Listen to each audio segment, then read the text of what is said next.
All right, let me show you how dumb Siri really is because she's incredibly stupid. So what I want to do is set an alarm for a certain time and then have Siri label the alarm with whatever it wants because I can't have a bunch of generic alarms showing up. I won't know why my phone is beeping at me. So I'm going to ask her to set an alarm for, let's say 3:15 p.m. for, I need to text this guy, John. Now, sometimes I need to say it where Siri sends me a reminder that says text John, and sometimes I need Siri to send me the reminder as John text. And no reason to, at this point, go into why it has to be reversed sometimes for me. It just has to do with my work. So with that being said, watch this. Now, oh, by the way, as I do this, the word for separates things out so she can see which concepts go where. So the first thing is, what are you doing? So, hey, whatever, you know the name. And then she answers and you say, set an alarm. So now she knows what she's doing for, and then a time like 1 p.m. So she's got two concepts now separated by the word for. The first concept is what we're doing, which is setting an alarm. The second concept is the time. And then the word for is used again to separate again so they know the next thing, which is the label of the alarm, okay? So that word for is in there, and watch what she does with it. All right, so hey Siri. Hey Siri. Set an alarm for 3:15 p.m. for John text. Your alarm is set for 3:15 p.m.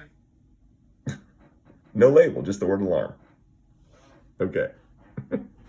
Now watch. All I have to do is reverse those words and she knows, right? Now, you can't make the argument with this that, well, you got to say it in the right order. Or she's just making a label. A label can be anything you want, any way you want, any order you want.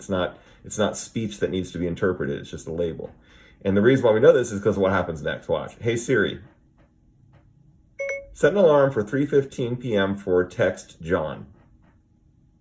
I set your text John alarm for 3:15 p.m. See? The word for works in that instance. So like sometimes crap works, sometimes it doesn't.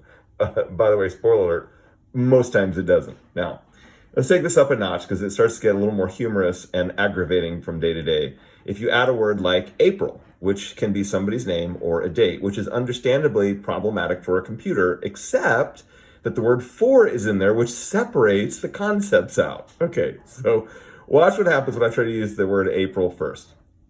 Hey Siri. Set an alarm for 1:15 p.m. for April text. Sorry, I can't set an alarm for more than 1 day ahead. Are you freaking kidding me? Like, I use the exact same phrase, so the word for is in there twice, separating the concepts, but now she doesn't know that it's just a label.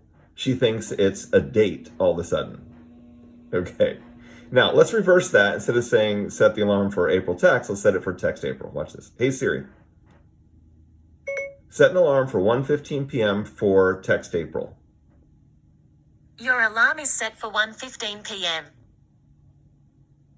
So now she understands it, except she gives up and doesn't even try to set the name again, like what happened before with the word John.